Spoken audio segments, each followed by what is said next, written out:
کہ آپ کسی آسرا لیں گے آپ کے اعضاء ڈھیلے ہو جائیں گے. اس وجہ سے اسلام نے پھر ظاہر احتیاط ہی ہے نا جی. اللہ تعالی ہم سب کو اپنی کامل بخشش اور بے حساب نصیب فرمائے. فویل للذین، ملا کے پڑھیں گے فویل للذین یکتبون الکتاب بأیدیہم ثم یقولون ھذا من عند اللہ لیشتروا به ثمنا قلیلا فویل لہم مما کتبت ایدیہم وویل لہم مما یکسبون. یہ جی ان لوگوں کے بارے میں ہے کہ انہوں نے ایک تو تعریف کی دیگر احکامات میں، دیگر چیزوں میں، ایک دوسرا نبی کریم صلی اللہ علیہ وسلم کے جو اوصاف تھے نا ان کو بدلا. یعنی حضور صلی اللہ علیہ وسلم کے بارے میں لکھا ہوا تھا کہ حضور کی آنکھیں مبارک حسین ہوں گی، بہت حسن والی، اس کی آنکھوں کے اندر جو ہماری چھوٹی چھوٹی رگیں ہیں یہ سرخ ہوں گی، پلکیں حضور کی بڑی لمبی ہوں گی، قد نبی کریم صلی اللہ علیہ وسلم کا ظاہری طور پہ درمیانہ ہوگا، اور حضور کی زلفیں جو نہ جعد ہوں گی نہ سبت ہوں گی، نہ گھنگرالی ہوں گی نہ بالکل سیدھی ہوں گی. یہ نبی کریم صلی اللہ علیہ وسلم کے بارے میں تورات میں اس سے بھی تفصیل میں لکھا ہوا تھا. انہوں نے کیا کیا؟ انہوں نے مٹا کے درمیانے قد کی جگہ لمبا قد لکھ دیا. نبی کریم صلی اللہ علیہ وسلم کے بال درمیانے تھے تو گنگرالے لکھ دیے. آنکھوں کا جو حسن تھا اس کا اور حسن لکھ دیا، نیلی آنکھیں لکھ دی. اس طرح کر کے انہوں نے کیا کیا؟ تحریف کی، تبدیلی کر دی، اور کہا کیا کہ اللہ کی طرف سے ہے. کس کی طرف سے ہے؟ اور ان کی یہ وجہ کیا بنی؟ آج بھی جو خوشخبری ہے اس کی وجہ ہے، میرا تجربہ یہ ہے کہ محفل میں جاتا ہوں، جب آپ خوشخبری سنائیں گے لوگوں کی جیبیں خالی ہوں گی، پیسے دیں گے آپ، یہ پکی بات ہے. جب آپ ان کو خوف کی آیات سنائیں گے وہ ادھر ہی بیٹھے رہیں گے. اور مولوی صاحب کی مجبوری ہے تو پیسے تو لینے کے نہیں. اب یہ مسئلہ ہے، مسئلہ یہ بنا ہوا ہے جی، اللہ تعالیٰ معافی عطا فرمائے. یہ میرا تجربہ ہے زندگی کا، سمجھ گئے کہ نہیں؟ تو اگرچہ دونوں چیزیں سنانی چاہیے، لیکن مبلغ کا کام یہ ہے کہ ایک سمت بیان نہ کرے. دوائی دینے کے ساتھ پرہیز لکھا ہوتا ہے کہ نہیں؟ کہ نہیں دوائی کھا لو پرہیز کال آ جائے گی، یہ ہوتا ہے؟ دوائی کے اوپر سارا کو لکھا ہوتا ہے. جو تقریر اب کر رہے ہیں اس کے ساتھ فوراً بیان کریں. یہ جو میں سمجھتا ہوں اچھی بات ہے، ویسے میں سمجھتا ہوں یہ جو مضمون نہیں بنے، مضمون یہ سنت نہیں ہے. ایک مضمون پہ گفتگو کرنا، کیا آپ ایک حدیث مجھے دکھا دیں، ایک خطاب حضور کا دکھا دیں جو حضور صلی اللہ علیہ وسلم نے ایک مضمون پہ گفتگو کی ہو.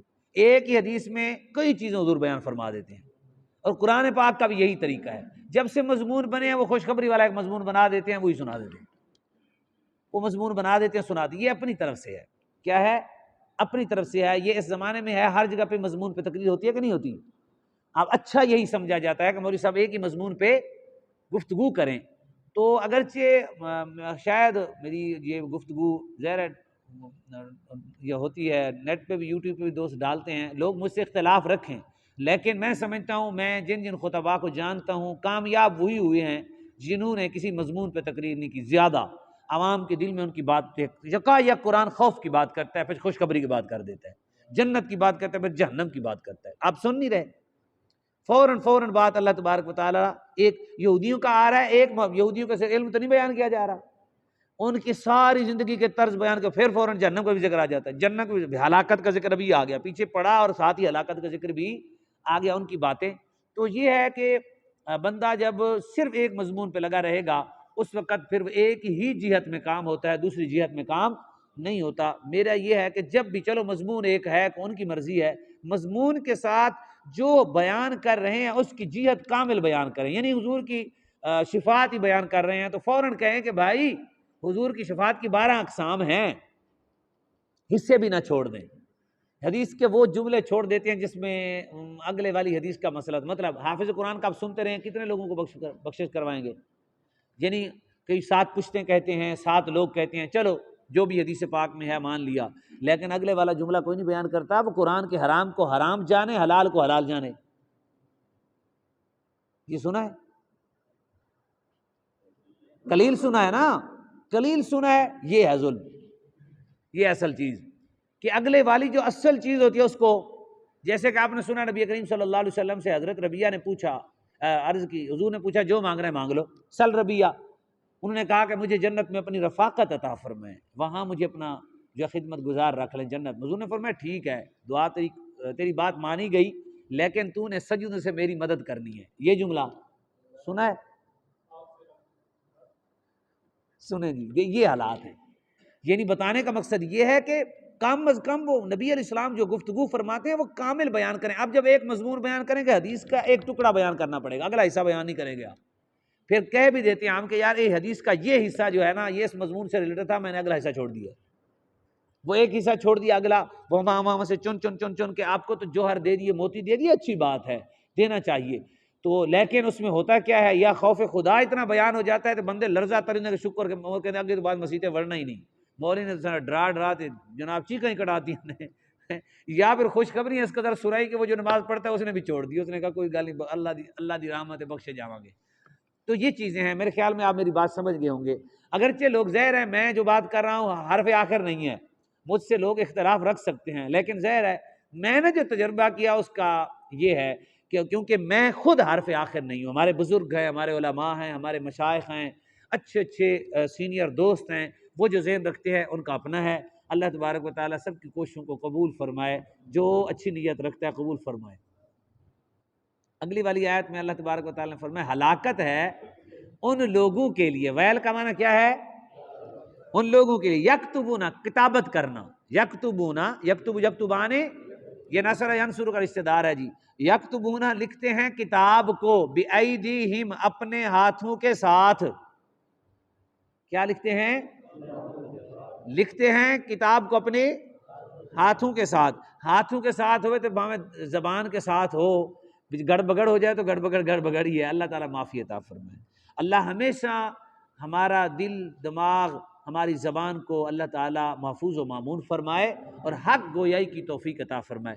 دل میں جس جہت میں بھی لالچ آ جائے زبان لڑکھڑا جاتی ہے، حق بیان نہیں کر سکتی، کہیں نہ کہیں کوئی جہت رہ جاتی ہے۔ ثم یقولون، یقولان، پھر وہ کہتے ہیں ھذا من عند اللہ، ھذا لوگوں کا کیا کہتے ہیں؟ لکھتے ہیں اپنے ہاتھوں سے، کہتے کیا ہیں؟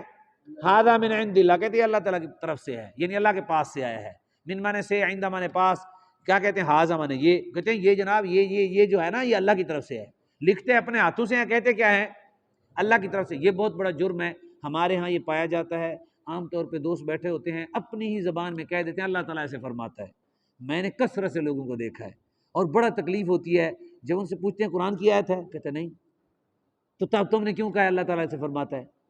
یہ ہمارے معاشرے میں کثرت سے ہے، آپ کو کوئی دوست ایسا ملے تو اس کو فوراً روکیں کہ اللہ کا کلام صرف قرآن پاک ہے، اس کے علاوہ آپ کہتے ہیں جی اللہ تعالیٰ فرماتا ہے، ایسا نہیں ہو سکتا، ایسا نہیں کہنا چاہیے۔ قرآن کی آیت ہو، آیت نمبر ہو تب کہیں۔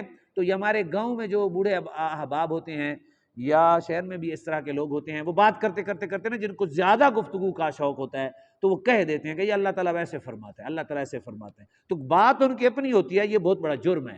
یعنی بات اپنی ہے، منسوب کس کی طرف ہے؟ حضور نے فرمایا جو میری بات نہ ہو میری طرف منسوب کرے اس کا ٹھکانہ جہنم ہے۔